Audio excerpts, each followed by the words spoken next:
ak sunu beneen nit koo xam ne tamit suñu rakk la di Oumy Faye nekk élève université Ziguinchor nekk koo xam ne ku baax la koo am yar la mais tey Oumy li lay laaj dañoo gis ne bii bi moo dugg noonu bii ba dugg na waaw Oumy question bi lay laaj mooy sa mbokki étudiants yi te yaakaar naa ne loxo ñi nga xam ne ñoo fi jàng ñëpp génn na tey ñoom yaakaar naa ne ñoom ñëpp tey bu ñu teewal fii yaakaar naa mbooloo mi tey dina gën a bëri tey ban message ngay envoyé ñooñu en première question ñu xam ne ñu bëri ñoo xam ne teewuñu fii ci say mbokk étudiants.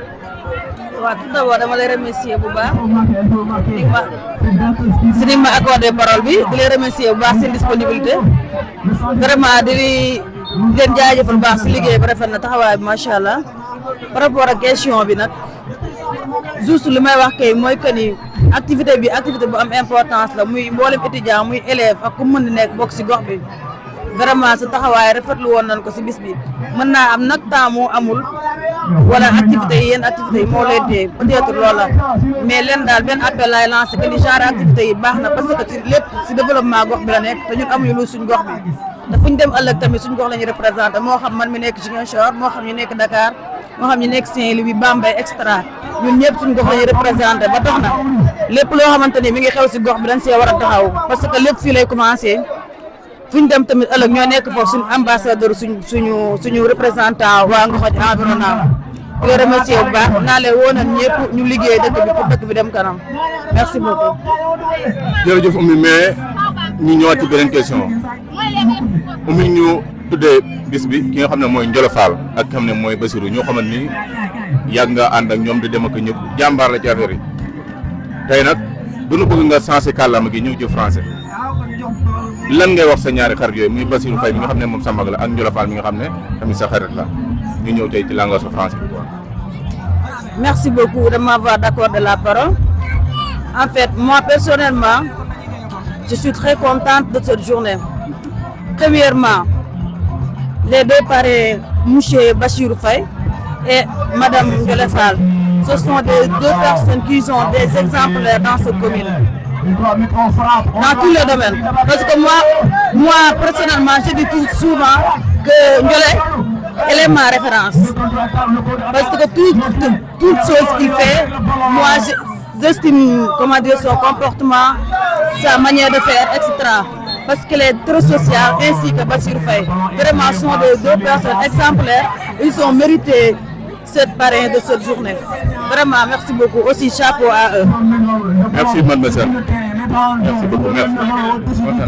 ak keneen di siyaare sunu papa ji nga xam ne moo teew fii moom nag teewaayam fi tey ñëw fii pour seetaan si dafa teewal ki nga xam ne moom mooy chef de village bi ñoo lay siyaar papa nga teew fii teewal fii chef de village bi tey. waaw ñoo ne delloo siyaar ñoo ngi leen sant di leen gërëm di ñaan yàlla dolli ñu sutura defal nu jàmmi àddina ak àllaaxira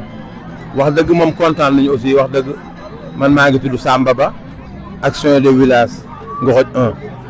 Ilimane Ba laa fi teewal comme ni ma la ko daal ñu ngi sant yéen ñëpp ñu ngi sant xale yi bu baax a baax ndax lii école moom pour ñëpp la école moom ñëpp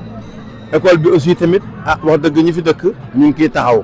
heure bu ñu xëyee bu dee garab la aussi ñu ngi koy suuxat bu dee élève la aussi ñu ngi leen di jàppale bu dee parents d'élèves yi tamit aussi ñu ngi leen di ñaax wax dëgg chef du village bi def na ci ay effort macha allah wax dëgg ndax ci nawet rek maanaam def na ci liggéey boo xamante ni bu mucc ayib ndax bu defu ko nii tey jii daanaka du nga fekk école bi mel nii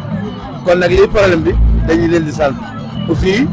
yéen ñi nga xaye tamit aussi yéen a fi teew ba suñu wax bi mën a jëm ci jaww ji dañ leen di sant di leen gërëm école nag comme ni ma ko waxee tund yëpp ñoo ko bokk amul xaaj amul seen ñun ñëpp ñoo bokk lii. mais yéen ñi nga xam ne yéen ak chef de village yi yan jafe-jafe la ñuy askan wi di gën a jàmbat. waaw di leen ko jàmbat di leen ko wax. ci école bi. waaw ci école bi nag wax dëgg buy sañ nit ñu gën a dolli ci kaaraange. waaw kaaraange gi mooy ñoom sécurité parce que fii ci yoon war naa mën am gardien ndax man mii di wax ak yow bi ñu ubbee man maa fi taxaw maanaam di jubbanti aussi man ak village bi te xam nga am na village bi am na yu bari yoo xam mënu ko parce que classe yi nga gis tey jii war naa mën a am ay porte ay caabi ñu lu ko tëj porte bi jàpp nañ cee jàpp ñu ne directeur nag aussi moom ñu ngi koy sant nag it wax dëgg yàlla di ko gërëm parce que su ma ñëwee fii question bu ma ko posé aussi da ci ànd ak man xam nga fii may wax ak yow nii léegi école tëj incha allah léegi nag bëgg nañ koo xamante ne ku fiy toog di ko sécurité aussi porte yi comme ni ma la waxee ñu wutal leen caabi di leen tëj